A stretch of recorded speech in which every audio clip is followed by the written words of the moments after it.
Je suis Clotilde Dussoulier et vous écoutez l'épisode 347 de Change ma vie. 3 techniques ultra simples pour vous apaiser. La raison pour laquelle je veux vous parler aujourd'hui de ces techniques pour vous apaiser, c'est qu'il me semble que beaucoup de personnes, vous en particulier, ont une sorte de déconnexion entre ce qui se passe au-dessus de leur cou, donc dans leur tête, avec leurs pensées, leur rationalité, leur intelligence, et ce qui se passe dans le reste de leur corps, comme si finalement c'était 2 dimensions de l'existence qui étaient séparées et qui n'avaient pas d'interaction l'une avec l'autre. Et en réalité, quand on se trouve dans une situation compliquée, une situation de difficulté, on peut avoir envie de faire face à cette difficulté avec notre cerveau, nos pensées, notre capacité de réflexion, et ça c'est tout à fait approprié dans bien des situations, mais il est impératif de le faire en alliance avec ce qui se passe dans notre corps et en particulier ce qui se passe dans notre système nerveux. Donc notre système nerveux, c'est toute une partie du fonctionnement du corps humain c'est un système assez, même très complexe, mais il y a une fonction en particulier du système nerveux, c'est un système de réaction en fonction de stress, de danger et de menaces perçues qui déclenche tout un tas de réactions dans le corps pour faire face à ce stress, à ce danger, à cette menace perçue. Et en fait, ce qui se passe, c'est que si on ne prend pas en compte les réactions de notre système nerveux face à différentes situations, en fait, ce qu'on essaye de faire avec nos pensées, avec notre cerveau, avec notre intelligence, est soit très empêché, c'est-à-dire qu'en fait, on n'y arrive pas, soit c'est carrément inefficace et on n'arrive à rien. Et donc, si vous avez déjà rencontré cette situation, vous verrez de quoi je parle. Ce sont des situations dans lesquelles vous rencontrez une situation, donc ça peut être une conversation pénible, une situation où les choses se déroulent pas comme vous voulez, ou bien vous avez reçu un email embêtant avec une mauvaise nouvelle, etc. Et où en fait, consciemment, rationnellement, vous êtes en mesure de vous dire, bon ok, c'est pas si horrible que ça, j'en ai vu d'autres, ça va s'arranger, je sais que ma vie n'est pas en danger. Donc rationnellement, vous arrivez à vous dire ça, mais en réalité, ça ne vous apaise pas. Et soit vous n'arrivez pas du tout à y croire, c'est-à-dire que vous vous dites, ou alors quelqu'un vous dit rationnellement, ça va aller, te mets pas dans ces états-là, ou alors vous vous dites à vous-même, je ne devrais pas me mettre dans ces états-là. Mais pour autant, dans votre ressenti corporel et votre façon de vivre la situation, ça ne change rien. Donc si effectivement vous êtes dans une situation comme celle-là, ce que ça signifie, c'est que votre système nerveux est activé. Alors on dit activé ou bien on dit dérégulé. Et en réalité, tant que vous êtes dans cet état d'activation de votre système nerveux ou de dérégulation de votre système nerveux, rien de ce que vous vous dites avec votre cerveau évolué, avec votre cortex préfrontal, avec votre rationalité, rien de tout ça n'aura d'effet sur la façon dont vous vous sentez et donc la façon dont vous pouvez faire face à cette situation. C'est pour ça que c'est très important d'être en mesure à la fois d'identifier l'état de notre système nerveux, comment est-ce qu'on se sent, est-ce qu'on est activé ou dérégulé, et aussi d'avoir des outils pour apaiser notre système nerveux quand il est activé, pour déjà se sentir mieux, c'est déjà beaucoup, mais aussi pour pouvoir faire face aux situations. Parce qu'effectivement, quand on est dans cet état d'activation ou de dérégulation du système nerveux, en fait, notre accès à notre rationalité, à notre ingéniosité, à notre créativité, à notre collaboration, tout ça c'est coupé, c'est hors ligne, parce qu'en fait, on est dans une sorte de réaction face au danger. Alors, cette idée du système nerveux, ces concepts de dérégulation, d'activation, etc., c'est quelque chose qu'on prend beaucoup en compte dans notre approche de coaching chez Change ma vie, parce que justement, un échange de coaching se fait avec du verbal, c'est-à-dire qu'en fait, quand on coach une personne sur sa situation, on échange pour avoir la clarté sur ce qui se passe, la clarté sur ses ressources, que la personne puisse identifier quelles sont les meilleures pistes, les meilleures actions à entreprendre, etc. Et donc ça, c'est très bien, mais si on essaye de faire ça avec une personne en réalité, qui a son système nerveux activé et qui est dérégulé, en fait, tout ce qu'on peut dire, ça ne sert à rien, parce qu'en fait, c'est presque comme si on parlait une autre langue, ou c'est comme si on se parlait sur des pans différents. Et donc, moi qui évidemment m'intéresse énormément au coaching et qui du coup, j'assiste régulièrement à des échanges de coaching, des conversations de coaching, etc., j'ai le souvenir d'un échange en particulier où la coach, tout à fait bien intentionnée, parlait à la personne qui était coachée de sa situation, essayait de lui poser des questions, etc., pour trouver des solutions. Et en fait, à chaque fois qu'on posait une question à la personne qui était coachée, la personne qui était coachée, en fait, ne répondait pas à la question et en fait, repartait sur un truc qu'elle avait dit avant et trouvait un autre truc qui n'y allait pas et revenait en arrière et partait en avant et ça partait dans tous les sens. Et au bout d'un moment, on sentait que la personne la coach, en fait, presque perdait patience alors je pense qu'elle perdait patience parce qu'elle avait une impression que ce qu'elle faisait, ça ne fonctionnait pas et au bout d'un moment, elle a dit, écoute, si tu veux que cette conversation aille quelque part, il faut que tu répondes à mes questions. Parce que là, chaque fois que je te pose une question, tu pars dans tous les sens. Et en fait, en voyant cet échange, je me suis dit, effectivement, elle ne parle pas la même langue et cette connexion ne se fait pas parce qu'il y a une personne qui pose des questions avec la rationalité et le côté cognitif, alors que l'autre personne est dans cette espèce d'état d'activation, donc en fait elles ne peuvent pas se parler. Donc nous, en coaching, ce qu'on fait, c'est que si on identifie que la personne en face de nous, en fait, n'est pas en mesure d'avoir cette conversation juste sur le plan factuel, apaisé, etc., la première chose à faire, c'est de l'aider à redescendre, c'est-à-dire à redescendre en tension, en stress, en sentiment de danger en fait, pour qu'on puisse se dire, ok, en fait, la vie de personne n'est en danger, donc on se remet dans ses appuis, et ensuite, uniquement une fois que le système nerveux est apaisé et qu'on retrouve cette impression que il n'y a pas d'urgence, il y a peut-être des problèmes, mais il n'y a pas d'urgence, à ce moment-là, on peut avoir une conversation. Donc, en coaching, on le fait, mais ce dont je veux vous équiper dans cet épisode, ce sont des 3 techniques que j'utilise pour moi-même quand je sens que mon système nerveux est activé et que j'ai besoin de m'apaiser ou de l'apaiser. La première technique, alors les 3 sont ultra simples. La première technique, c'est ce qui s'appelle le soupir physiologique. Alors, le soupir physiologique, ça consiste à prendre une première inspiration, donc remplir ses poumons. Une fois qu'on a rempli ses poumons, on inspire encore un coup. On a l'impression qu'on ne peut plus inspirer, mais en fait, on inspire encore plus. Et ensuite, on relâche tout l'air avec la bouche ouverte en faisant comme ça. Donc, si je le fais avec vous, je remplis mes poumons.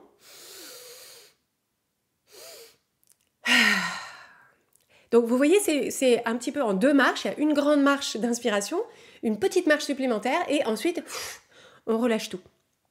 Et en fait, ce type de respiration, il permet au système nerveux de progressivement relâcher la pression. Et donc, on peut en faire plusieurs d'affilée. Et à chaque fois, quand on relâche, on s'attache aussi à relâcher le corps, relâcher les épaules, relâcher le visage, etc. Donc ça, vous voyez, c'est quelque chose que vous pouvez très facilement faire discrètement ou dans des toilettes, ou vous pouvez vraiment utiliser cette technique. Et vous pouvez aussi proposer cette technique à des enfants si vous en avez, ou si vous en avez dans votre entourage. Et en fait, justement, en parlant d'enfants, moi quand j'ai découvert cette technique, je me suis souvenue de quelque chose qui était que quand j'étais petite et que j'avais beaucoup pleuré, j'ai le souvenir que souvent j'étais très proche de mon père, qui était un père très affectueux. Et donc, j'ai le souvenir régulièrement d'avoir pleuré dans les bras, sur les genoux de mon père. Et en fait, à chaque fois, ça le faisait rire parce qu'une fois que j'avais fini de pleurer, et c'était pareil pour ma sœur, on avait ce truc donc des sortes d'inspirations comme ça, des petites inspirations et puis une grande expiration.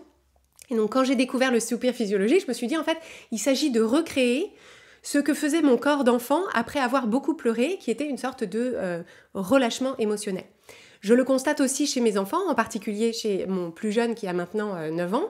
Et donc, en fait, quand il a ça, quand il a eu un moment de, voilà, un gros pic d'émotion, souvent j'entends en fait son soupir physiologique et donc je le lui montre parce que ça me permet à d'autres moments où il a besoin explicitement de s'apaiser, je peux lui proposer ce soupir physiologique. Il a connaissance de qu'est-ce que c'est et à quoi ça sert. Donc ça, c'est la première technique, c'est le soupir physiologique. Très simple, une grande inspiration, une inspiration supplémentaire et ensuite on relâche en respirant, en expirant par la bouche. La deuxième technique que j'utilise, qui est celle-là aussi extrêmement simple, c'est de se frotter derrière les oreilles. Alors ça paraît hyper bizarre comme ça, mais en fait dans la régulation du système nerveux, il y a un nerf très important qui joue un rôle, qui s'appelle le nerf vague, qui est apparemment le nerf le plus long du corps humain, qui part du cerveau et qui est relié ensuite à l'ensemble du corps. Et en fait, le nerf vague, donc il y en a un de chaque côté, et il passe derrière les oreilles. Donc il passe derrière le pavillon de l'oreille à la base du crâne. Et en fait, ce qu'on peut faire quand on se sent activé, quand on se sent stressé, en tension, anxieux, etc., c'est qu'on peut assez doucement, avec juste les doigts, se frotter derrière les oreilles. Alors, je vous invite à tester pour vous-même et à trouver, en fait, et c'est ça qui est magique avec votre corps, c'est que moi je vous dis, frottez-vous derrière les oreilles. Alors, je sais bien que vous allez vous dire, mais c'est où exactement? Est-ce que c'est en dessous? C'est derrière le lobe? C'est derrière le pavillon, etc. Et en fait, l'idée, c'est de vous dire, frottez derrière l'oreille, vous cherchez, et il y a un endroit où vous allez sentir que ça vous apaise, en fait, très simplement. Vous allez sentir qu'à un endroit, si vous frottez, vous pouvez fermer les yeux pour être un petit peu connecté à votre ressenti. En fait, vous allez sentir qu'il y a un endroit où ça vous apaise. Peut-être ça fait un peu la chair de poule ou des frissons dans le reste de votre corps. Et donc ça, vous pouvez le faire. Vous pouvez le faire régulièrement dans la journée. Vous pouvez le faire quand vous en ressentez le besoin suite à un pic d'émotion. Vous pouvez le faire au moment de vous endormir. Et ça aussi, c'est quelque chose que vous pouvez faire à votre enfant ou vos enfants ou des enfants avec qui vous avez ce genre une relation d'affection, si c'est un neveu, une nièce, etc. Et donc moi, c'est quelque chose que je fais régulièrement avec mes enfants au moment où ils vont se coucher. C'est on fait des gratouilles dans le dos ou alors masser le cuir chevelu. Et souvent, masser le pavillon des oreilles et frotter derrière les oreilles, ça, c'est très utile. C'est très utile et ça les apaise énormément. Donc ça, c'est la deuxième technique, vous voyez, ultra simple. À partir du moment où vous avez vous avez une mobilité dans les mains et les doigts et accès à vos oreilles, vous pouvez le faire à n'importe quel moment. Vous pouvez même le faire discrètement en réunion, ça marche. Donc, deuxième technique, se frotter derrière les oreilles. Et la troisième technique que j'ai adoptée plus récemment, c'est le fait de chantonner sans parole et juste en faisant donc c'est pour ça que l'anglais est une langue magnifique, le verbe c'est to hum, et en fait quand je fais hum, c'est déjà le son que ça désigne. Mais donc en fait l'idée c'est d'émettre, donc avec la bouche fermée, une sorte de musique, une sorte de vibration qui soit apaisante. Donc ça ressemble au Om des pratiques yogiques notamment, où en fait on fait Om et puis ensuite on laisse le faire une sorte de réverbération dans le corps.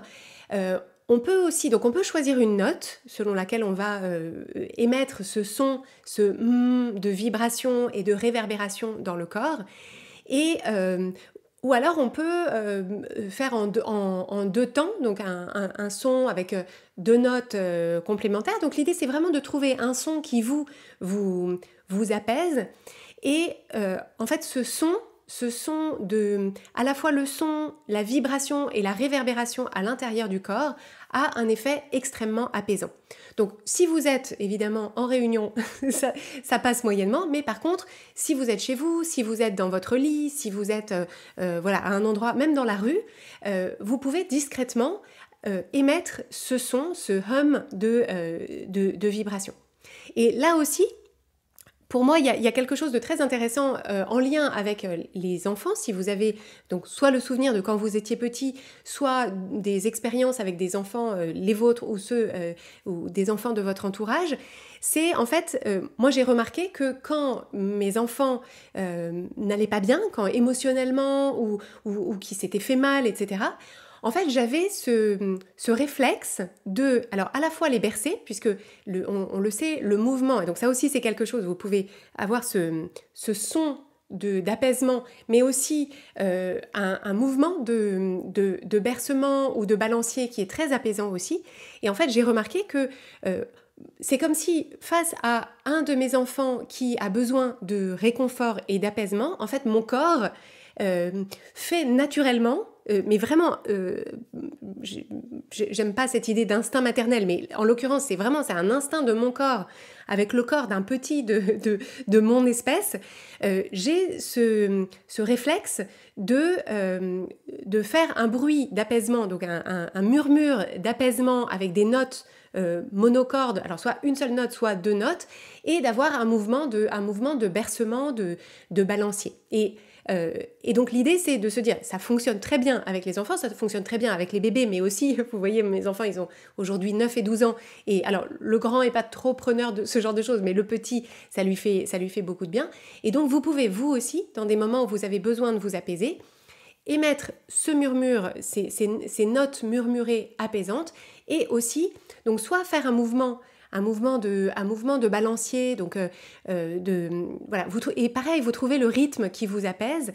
Vous pouvez aussi vous prendre dans les bras en même temps et vous balancer d'un côté ou de l'autre, vous bercer, et voir de quelle façon est-ce que vous vous rendez compte que ça désescalade en fait cette réaction du système nerveux qui peut avoir été activée face à l'une ou l'autre des situations que vous rencontrez dans votre quotidien. Alors, je sais bien que quand on parle de techniques d'apaisement, de se prendre dans les bras, de bercer, de faire des bruits et tout, ça peut vous paraître un petit peu dingue ou se dire non mais les gens normaux, les gens normaux ne se prennent pas dans les bras en faisant un murmure apaisant. Certes, mais la plupart des gens normaux ne vont pas très bien non plus. La plupart des gens normaux ont des techniques d'apaisement ou pour essayer de gérer leurs émotions et leur inconfort émotionnel, qui est pas forcément, ces modes-là sont pas forcément très sains. C'est boire, c'est prendre de la drogue, c'est acheter des trucs dont on n'a pas besoin, c'est se fâcher, c'est crier sur son entourage, c'est avoir des conduites un peu d'autodestruction, etc. Donc, je trouve que c'est quand même mieux, face à ces inconforts émotionnels, de s'apporter des techniques d'auto-apaisement, donc le soupir physiologique, se frotter derrière les oreilles, se murmurer un son apaisant en se prenant dans les bras. Donc, je vous confie ces techniques qui fonctionnent très bien pour moi, qui fonctionnent très bien avec mes enfants. Essayez-les, testez-les. Et ce que je veux vous proposer en complément de ça, c'est que une fois, donc face à une situation une situation compliquée que vous rencontrez, une fois que vous aurez utilisé l'une ou l'autre de ces techniques pour vous apaiser, l'outil que je veux vous confier ensuite, c'est l'outil que j'appelle Clarté Express, qui consiste à utiliser la technique de mind mapping ou de carte mentale pour ensuite faire la clarté sur quelle est la situation de difficulté que vous rencontrez, pourquoi est-ce que vous vous sentez comme vous vous sentez et comment aborder cette situation avec le regard qui vous sera le plus utile. Donc si vous voulez apprendre à faire ça, on vous a préparé un guide spécial pour vous apprendre cette technique. Donc cette technique, je l'appelle Clarté Express et vous pouvez télécharger le guide sur changemavie.com/Clarté Express en un seul mot et sans accent sur le E de clarté. Donc vraiment Clarté Express en un seul mot. J'espère vous avoir apporté des clés utiles pour vous apaiser dans votre quotidien, pour faire mieux connaissance avec votre système nerveux et je vous dis à jeudi prochain.